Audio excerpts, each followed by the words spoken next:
લજા રાખવી તો લજાનો ગુણ કયો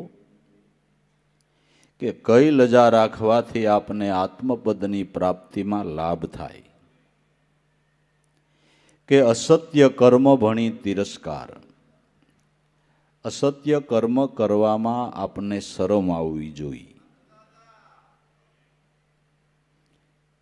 ખોટે માર્ગે જવામાં આપને શરમ આવવી જોઈએ.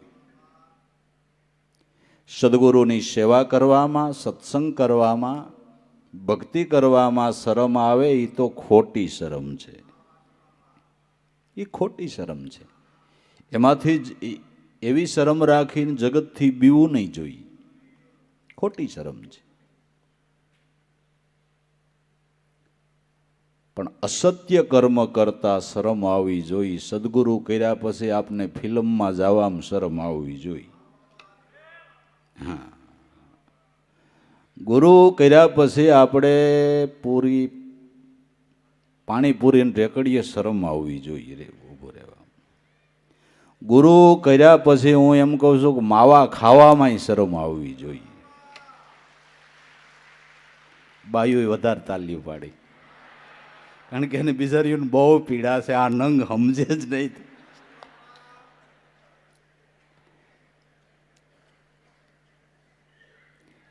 કેટલાના મોઢા કાપવા પડે છે. તો સારું થયું હમણાં છેટું મળવાનું રાખ્યું, નગર પાયેથી મળે ને મોઢામાં માવો હોય. બાપા કેમ છે ભાઈ, બજા છે તું થૂક તો ઉડાડમાં.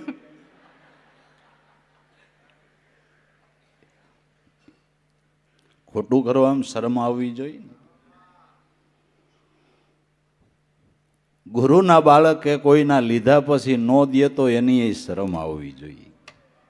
અસત્ય કર્મની અંદર શરમ રાખવી જોઈએ, લજા રાખવી જોઈએ. ખોટે માર્ગે જવામાં આપને શરમ આવવી જોઈએ. આ લજા આત્મપદની પ્રાપ્તિમાં અતિ ઉપયોગી છે. અસત્ય કર્મ ભણી તિરસ્કાર. ખોટું કરવામાં શરમ રાખવી, રાખવી અને રાખવી. અને ગુરુના બાળકને ખબર છે કે હું સાનો મુનો ગમે ત્યાં કર્મ કરીશ, કોઈ નહીં જોતો હોય તો એ મારો ગુરુ તો જોતો જ હશે. એને તો ખબર જ હશે. તન કી જાણે, મન કી જાણે, જાણે શીતની સોરી. એનાથી ભાગીને આપણે ક્યાં જઈએ, જેના હાથમાં આપણા જીવનની બાપલા દોરી. તો આમાં કાયમ ભય રાખવો, આની શરમ રાખવી, ખોટું કરતા બીવું, ખોટું કરતા ડર રાખવો, આપણા સદગુરુનો ડર રાખવો કે હું ખોટું કરીશ તો મને મારા સદગુરુના હૃદયમાં સ્થાન નહીં મળે.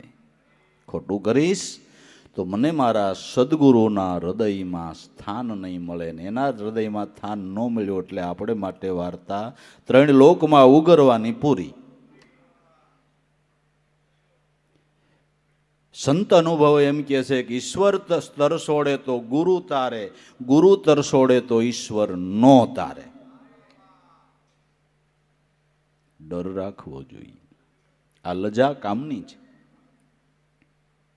અસત્ય કર્મ ભણી તિરસ્કાર, તેવી લજા રહો પાળી. આવી લજા કાયમ રાખો, એવી લજા રહો પાળી. શણગાર ભક્તપણાનો ઉપરથી કોઈ દેખાવ નથી કરવો. સદગુણ એ ઉત્તમ શણગાર છે.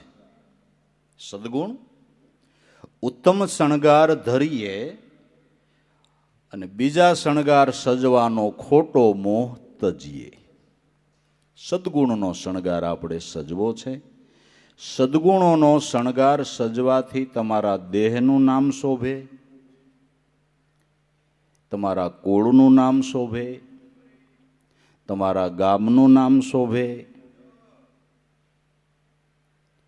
પછી એવા સંત થયા કે એને લઈને દેશનું નામ શોભે. સદગુણનો શણગાર. જે ભૂમિકામાં સંતો પાક્યા એ દેશની મહાનતા, આપણા ભારત દેશની મહાનતા શું કામે છે કે એવા સંતો પાક્યા છે. એટલે હે ભાઈ, ભારત દેશની મહાનતા શું કામે કે અહીંયા સંતો પાક્યા છે. ડગલે ને પગલે પાક્યા છે. ભૂતળ લોક ભરતખંડમાં જન્મી જેણે હરિના ગુણ ગાયા, ધન્યો ધન્ય એની માત પિતાને સફળ કરી લીધી કાયા. સદગુણનો શણગાર સંતોએ સજ્યો છે. ગુણિયલ મહાપુરુષને જોતા આપને મજો જ આવ્યા કરે, મજો જ આવ્યા, એ આનંદ આવ્યા કરે. સંતોએ શણગાર સજ્યો ને એને જોઈને આપને મજા આવે તો આપણે સજીએ તો કાંઈક આવે કે ન આવે એનો કાંઈક વિચાર કરી લેવાનો. જે સંતોએ શણગાર સજ્યો છે એને જોઈને આપણે મજો આવતો હોય તો એના ઉપરથી આપણે વિચારવું જોઈએ કે આવો શણગાર કાંઈક આપણે સજવો જોઈએ, સજવો જોઈએ. પણ ડુપ્લિકેટ નકલ બધાય શણગાર સજવાની કરી લે છે. બધાય ડુપ્લિકેટ શણગાર સજવાની બધાય નકલ કરી દે છે. પેલા તો 2-3 વર્ષે બાપા જોડ્યું લઈ દેતા એમ જાઓ છોકરાઓને. એટલે પછી છોકરો 2-3 વર્ષ પહેલાની જોડ્યું હોય એટલે લાંબો થયો હોય એટલે પછી અહીં પાટલું અહીંથી ટૂંકું થાય ને, અહીં કાંડું કહેવાય, શું કહેવાય પગ પાસે, કાંડેથી થોડુંક અધેર પાટલું સડી જાય, કારણ કે બિચારાને 3 વર્ષનું જૂનું હોય એટલે એ ટૂંકું પહેરવું પડે. અટાણે સાય ને એટલા નળા દેખાતા હોય, એમ ટુસુક ટુસુક ટુસુક.